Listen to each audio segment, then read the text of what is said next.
Hey everybody, welcome back. You know how much we love to dive deep into listener suggestions, and today's episode is no exception.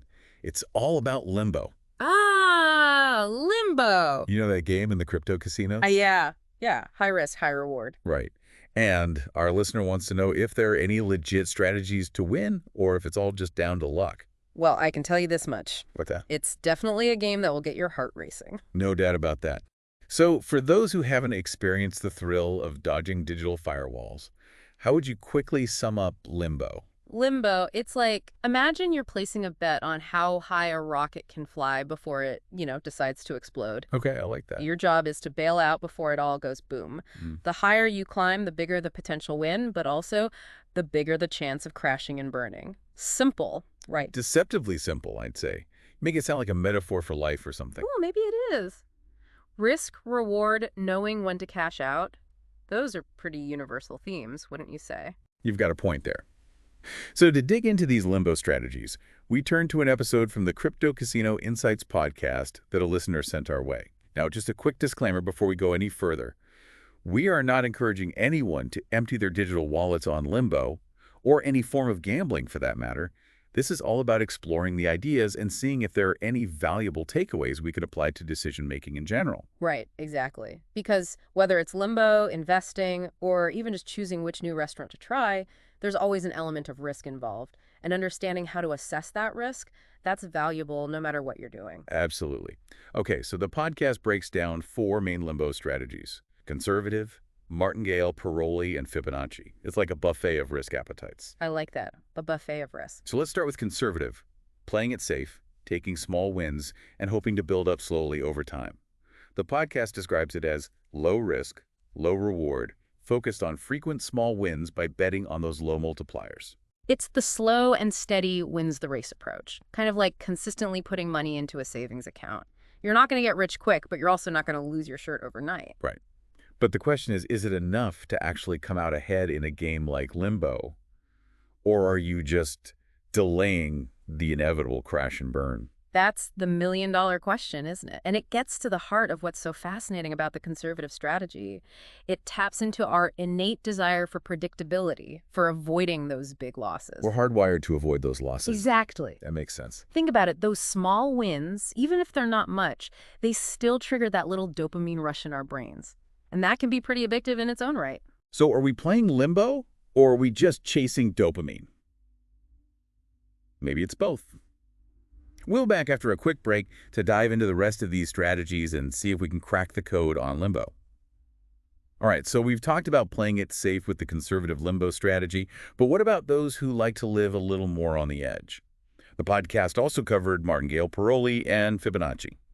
Let's shift gears and talk about Martingale, which sounds a bit more, shall we say, aggressive. That's putting it mildly. If conservative is the tortoise, Martingale is definitely the hare in this race. Speeding towards those big wins. Well, that's the idea, but it comes with a much higher risk of crashing and burning.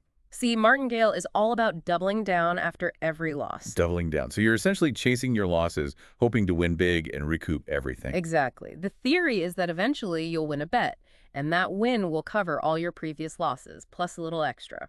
Sounds tempting, right? But here's the catch. It's based on a flawed understanding of probability. What do you mean by flawed understanding? Martingale falls prey to something called the gambler's fallacy. The gambler's fallacy. That sounds ominous. Yeah. Okay, break it down for me. What is that exactly? So imagine you're flipping a coin, right? You get 5 heads in a row. Naturally, you'd think, okay, the next one has to be tails. Right. It feels like it's due. Exactly. But the thing is, each coin flip is independent of the last. The odds reset every single time. So even though it feels like tails is due, it's still a 50-50 chance. Precisely. And that's where Martingale trips up. It assumes that a win is due after a string of losses, when in reality, you could just as easily keep losing. And if you keep doubling down, well, you can see how that could get out of hand quickly. Yeah, those losses would add up fast. It's like a recipe for disaster if you hit a losing streak. Exactly. It seems counterintuitive, but sometimes the best strategy, especially in a game of chance, is knowing when to walk away, even if it means accepting a small loss. So, Martingale, high risk, high reward, but potentially a slippery slope. Let's move on to Paroli, which sounds a bit more my speed. Instead of chasing losses, it's about riding the wave of a winning streak. Tell me more about this one. Paroli. Now, this strategy is all about making the most of those hot streaks. Instead of increasing your bet after a loss like Martingale, with Paroli, you increase it after a win. Interesting. So you're essentially trying to ride the wave of momentum as long as it lasts? Exactly. The idea is that wins often come in clusters. So you ride that wave, increase your bets while you're on a roll, and then this is key, you pull back and return to your base bet after a predetermined number of wins. Okay, so it's not about recklessly chasing every single win, but rather about capitalizing on those winning moments strategically. Exactly. The most common Paroli system is the Paroli system. You increase your bet after each win, but only up to 3 consecutive wins. After that, no matter what, even if you're on a hot streak, you return to your base bet. It's a way of riding those waves without getting swept away. I like it. Controlled excitement. Now, last but not least, let's unravel the Fibonacci strategy. This one always throws me off a bit, to be honest. It sounds more complicated than it is, I promise. Instead of doubling your bet, like in Martingale with Fibonacci, you increase it according to the Fibonacci sequence. You know, that mathematical sequence where each number is the sum of the 2 preceding ones, 1, 1, 2, 3, 5, 8, and so on. Right, the Fibonacci sequence. I remember that from math class.